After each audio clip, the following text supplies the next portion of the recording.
Cultural exchange, the influences on Kejawen. Welcome. And now, when I've discussed Kejawen, I've already said that I believe it's the traditional religion of Java that's heavily influenced by Animism, Hinduism, Buddhism. And more recently, it's incorporated one of the Abrahamic religions. I say one of the Abrahamic religions. I don't think Judaism really comes into it, but certainly Christianity, but particularly Islam. The higher veils do seem to be a form of Sufi mysticism, but I have argued that maybe this more reflects the joint antecedents, maybe this reflects the antecedents of Kejawen within Buddhism, and maybe some sort of influence of Buddhism within Sufism, which I will discuss later. Despite some believing that Kejawen is influenced by theosophy, I tend to reject this, although of course there could be similar antecedents. And I don't want to discount that some of Kejawen will have been influenced by Sufism and theosophy, because we cannot completely dissect all the influences. But that's not the main thrust of my arguments. Culture. I suppose the difficulty I have in dissecting the antecedents is that culture is a living thing, and it changes and adapts with exposure to other cultures. So of course anything that a culture has become, or any culture that's been exposed to another culture, it will change it. So there will be elements of it in it. I also don't want to discount the 100th monkey effect. Now, I've done a vlog on that, but basically it's the idea that it's a view that ideas seem to be able to cross people and cultures simultaneously, often over thousands of miles. So peoples who've had no contact with another people can have the same idea at the same time without there being any seemingly cultural exchange. Of course, there's also very difficult to take out the influence of colonialism, and there have been many arguments surrounding colonialism. Of course, colonialism is always seen as universally bad, and I'm not going to argue that it's good, but the picture is much more muddied just as this cultural exchange is. Christianity came to Indonesia via the Portuguese, later the Dutch, although there is some evidence that Indian traders first brought it to Sumatra, and certainly after the Dutch, there were German and US missionaries. It's wrong to see Indonesia as without religion before the colonists came. And now, I propose to focus on Java, and certainly if we focus on Java, then what I've just said is completely true. But Indonesia, of course, is a collection of 17,000 islands. It's a construct of Dutch colonialism and later independence. So to see pre-independence Indonesia as a whole is erroneous. And it's true that before the missionaries came, some people were definitely cannibals prior to them coming. Slavery was practiced, and debatably some people in Indonesia still are cannibals. Certainly some still hold slaves. And I think this illustrates the difficulty of what I'm trying to talk about.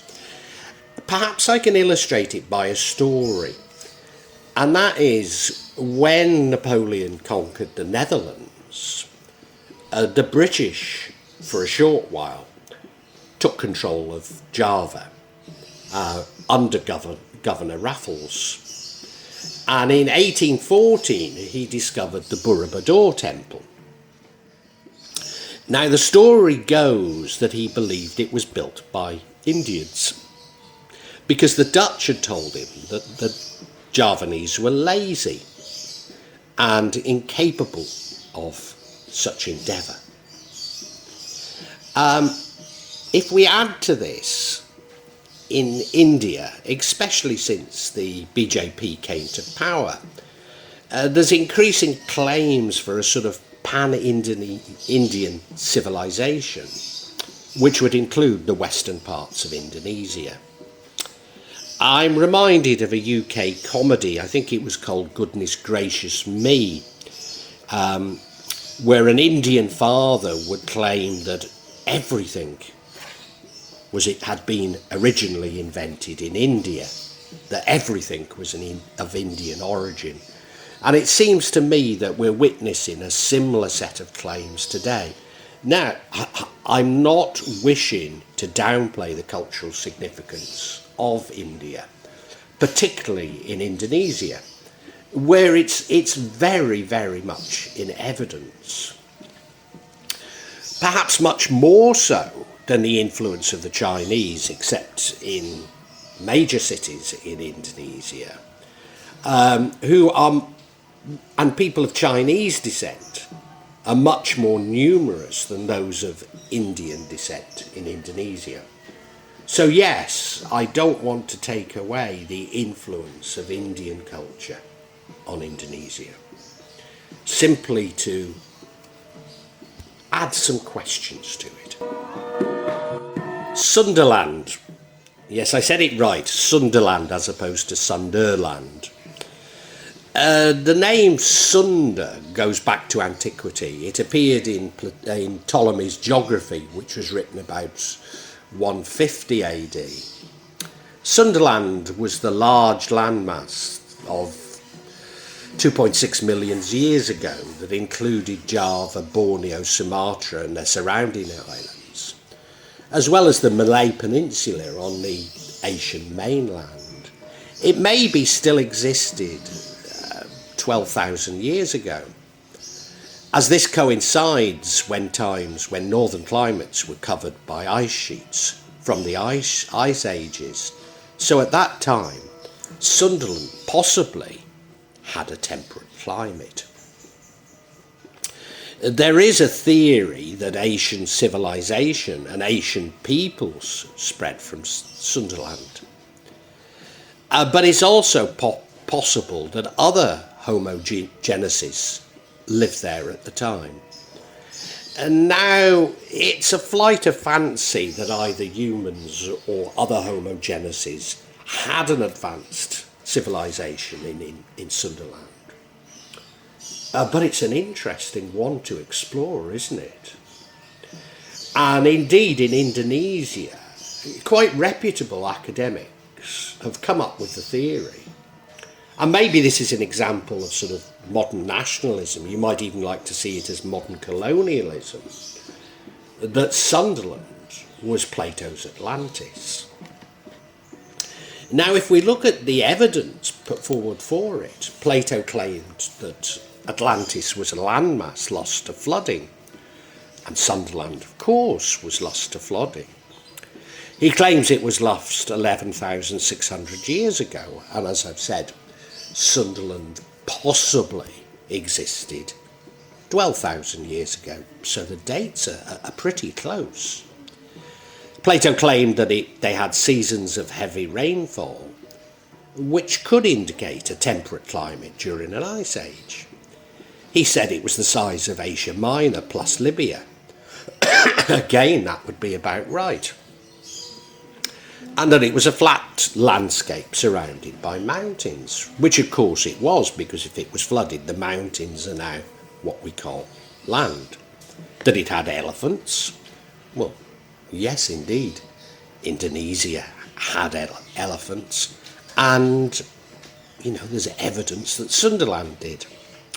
It was a fertile land with metals. Well, yes, indeed. Indonesia is a fertile land with metals. However, there's no real evidence of a high civilization of Atlanteans, as Plato claims. But again, it's a very interesting thought, isn't it? Gunung Padang is a megalithic site located in a place called Kerayamukti in Cempaka in the Cianjur region of West Java. The site is built of earth and stone on top of an extinct volcano, and is in the shape of a pyramid. It became famous due to,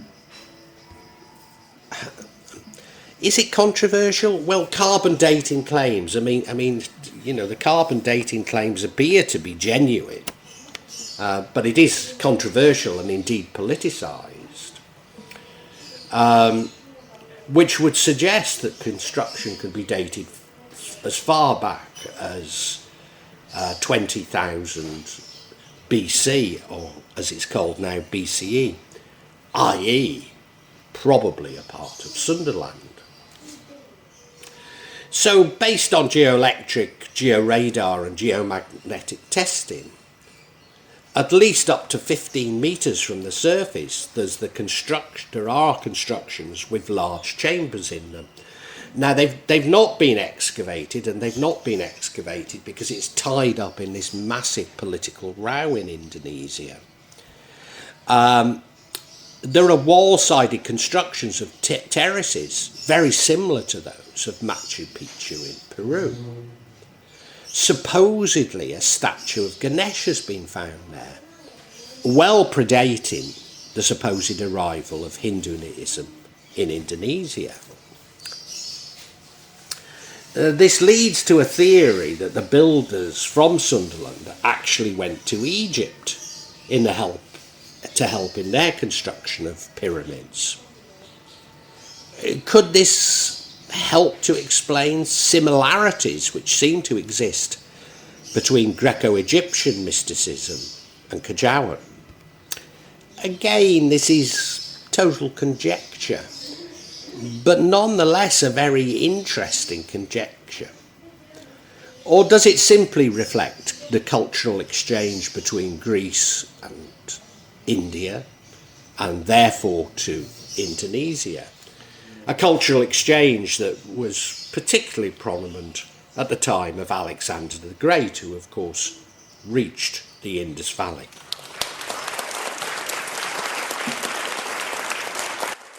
The Hindu-Buddhist tradition. The accepted version of history is that Hindu influences reached Indonesia in the early 1st century. Stories from the Mahabharata have been traced in Indonesia certainly to the 1st century.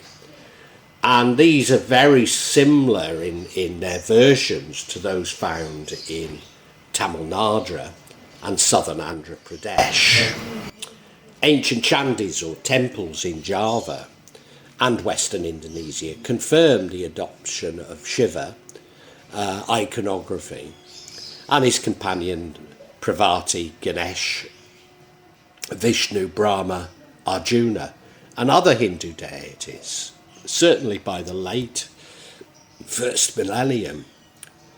From the 4th to the 15th century, Java had many Hindu kingdoms: Taramangkunara, Kalinga, Medang, Kendiri, Sunda, Singhasari and the Majapahit. During this time, many Hindu temples were built, including the most famous, the 9th century Chandi Prambanan. Amongst these Hindu kingdoms, the Majapahit kingdom was the largest and the last significant Hindu kingdom in Indonesian history. Now, the history of Buddhism in Indonesia is intertwined and closely linked with the history of Hinduism, as a number of empires influenced by Indian culture were established around the same period. Indeed, Hindu and Buddhist traditions are often seen as one in Indonesia, less so in modern-day Indonesia, but certainly in the past. The arrival of Buddhism in the Indonesian archipelago began with trading activity from the early 1st century by way of the Silk Road between Indonesia and India. The oldest Buddhist archaeological site in Indonesia is arguably the Batu Jaya Stupas complex in Kejawen in West Java. Subsequently, significant numbers of Buddhist sites have been found in Jambi, Palembang and Rio provinces in Sumatra, as well as central and eastern Java. Indonesia has, over the centuries, witnessed the rise and fall of powerful Buddhist empires such as the Sailendra dynasty, the Mataram, and the Sriwijaya empires. A number of Buddhist historical heritages can be found in Indonesia, including the famous 8th century Borobudur Candi or Mandala monument, the Sewa temples in central Java, Batu Jaya in West Java, Marojambi, Makoro Takus and the Bahal temples in Sumatra. It's complicated because Buddhism now is mainly followed by people of Chinese Indonesian descent, especially in urban centres and especially to the west, and in particular the major city of Medan. But certainly in villages in Java, the practice of Kejawen Buddhism is very evident. But as I say, it's mixed with Hindu beliefs as well. So my mother-in-law, for example, always prayed in a sort of Hindu-Buddhist manner, and despite claiming to be a Muslim, didn't know how to pray in a Muslim fashion. I should add that she died long before I married her daughter, so I never met her. A ceremonial Kejawen, which I suppose I linked to the courts or the kratons, seem to display a very strong Hindu influence. When you look at their rituals, they seem very Hindu, despite the kratons converting to Islam early on and being responsible for the spread of Islam and centres of Islamic learning. The actual Kejawen practices appear more Hindu. But maybe the urban Kejawen movements, so in places like Jakarta, Surabaya, Kejawen was more influenced by Sufism. So what I'm really saying is when we look at Kejawen, maybe we need to distinguish between Agama Jawa, the sort of traditional religion of the villages, the desas in Jawa, the hedge magic, if you like, the ceremonial Kejawen enshrined in the kratons, in the courts in Java, and perhaps a more modern Victorian urban movement, which has been much more influenced by Sufi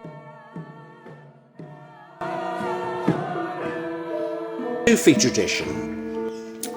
Now, it would seem that Sufis and Buddhists have been largely unaware of each other's beliefs. But of course, in Central Asia, they did live next door to each other. So to discount a cross-fertilisation of ideas would seem to be foolhardy. Nevertheless, it's very difficult to directly trace actual Buddhist ideas in Sufism and actual Sufi ideas in Buddhism.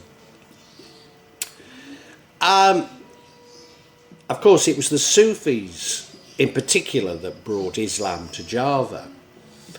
And it was based on a loosely structured society of religious leadership, revolving around people known as the Kayas. These are Islamic experts possessing various degrees of proficiency in pre-Islamic and Islamic law, beliefs and practices. The Kayas were the principal intermediaries between the villagers and the realm of the supernatural. However, this very looseness of the Kayas, because of course in Sunni Islam there is no leadership structure, has led to some argue that there's a schism. I think this schism within Islam is in Indonesia at least, is overplayed, although in recent years it's become very much evident. But I suppose the schism is illustrated because now we don't tend to talk of Kaya.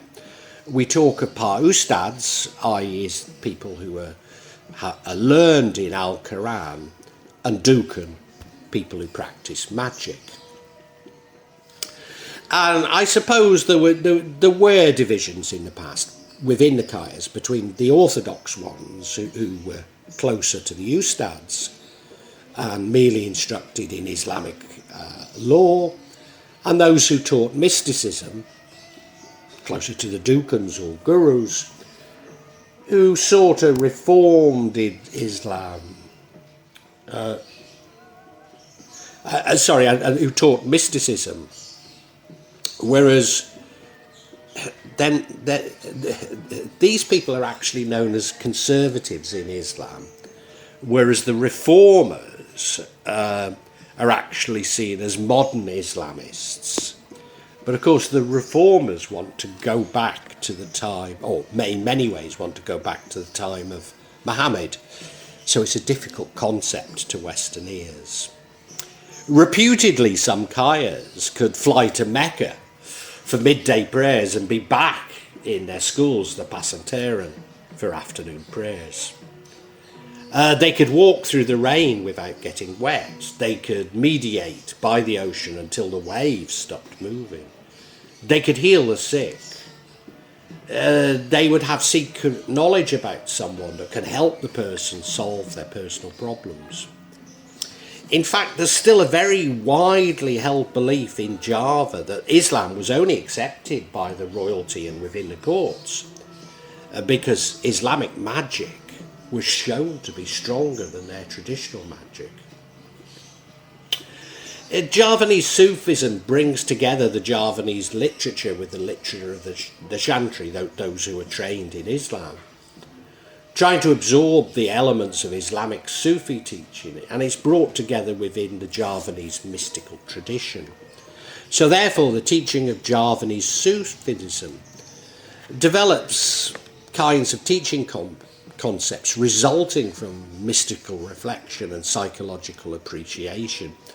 The teaching of these Muslim Sufis are imbued with romantic love for longing to see and have fun with God, their lover, expressed in a very subtle and beautiful poetry. So those of you who have listened to a number of my vlogs may have spotted what some people might see as a disrespect for God or Allah, because I believe God wants to have fun. There's nothing purer than laughter. So the very opposite of what many people in the West see as being Islam. The point of both Sufi and Kejawen mysticism have a clear point, a meeting point, because it's about getting closer to God. Sufism relies on inner concentration through uzl, meditation and dhikr. Then mystical teachings come from meditation or a spiritual awareness free from the interference of human reason. So Sufism really merged with Javanese traditional beliefs, those I call Kejawen. But Kejawen was strongly influenced by a Buddhist philosophy, rather than Sufism, in my view, directly influencing Kejawen beliefs. I really hope you've enjoyed this vlog, and yeah, not only got something out of it, but provoked thoughts. I'm not here to push my beliefs, my thoughts on you. Only to open up your own thinking. Get you thinking about the world and life. When I started The Real Magic of Java, I believed that I'd only release them every month or maybe every 2 months. But now I find myself adding to this subsection once or twice a week. But please subscribe and hit the bell to get notifications for when I add new parts to this subsection. In part, the reason why I'm doing it more often is that the concept has moved from filming rituals and events that took place in Java to me also describing my beliefs and philosophy. And that does come in response to people expressing an interest in it. But of course, you know, me actually seeing rituals and events really doesn't happen so often. What I would say to you is that there's no attempt at subterfuge on my behalf. And when I do experience rituals, I will include them for you to see. And as I say, there's no way I'm trying to mislead you. And if I believe there is subterfuge, if I uncover it, I will point it out to you. I'm trying to be as honest as I can be. Now, please make comments, please ask questions, and I'll try to be as honest and open with you as I can be. Of course, there will be some of you who disagree with me, particularly when I talk in terms of my own beliefs, my own feelings. And, you know, you're welcome to alternative feelings and we can agree to disagree. Sometimes I find that people on YouTube can be unnecessarily attacking and aggressive, and at times I don't restrain myself enough, and I apologise, but it's not my intention to put anybody down, you know. I know what I talk about can be emotive. And it can be challenging to your beliefs. But, you know, I'd love to enter an open discussion, a heartfelt discussion. But unfortunately, I often come across things that are, especially when people quote the scriptures to me, I've just no idea where it takes us, you know. Because I'm speaking from the heart. You know, I mean, you know, sorry, if you want to quote the scriptures at me, do so, but it doesn't have much impact on me, you know. I personally have no desire to impose my feelings on you, and I suppose when people try to do it to me, it washes off, you know. All I'm trying to do is I'm trying to share my feelings with you, and I'd love an open discussion on feelings. I really would love it, you know, and sorry if I don't always react as best I should. I try and cure this in myself, but I think this is part of the sort of narcissism of social media that I talk about so much in this subsection. So look, if you've enjoyed it, I really urge you to listen to other sections on this channel, particularly the 4 audio books that I've uploaded onto this channel. Yes, they are in a novel format. They are novels. But they go into much greater depth than my thoughts and feelings. Now, what I would say to you is these are sequential. So my thoughts and feelings develop as we go through each chapter and each book. So it does begin with 1.1, the Chinese cemetery. But, you know, hey, it's up to you. Feel free to dip in as you wish, as you want. And, you know, really heartfelt thanks for listening to this. And I really want to say a great big thank you and God bless you.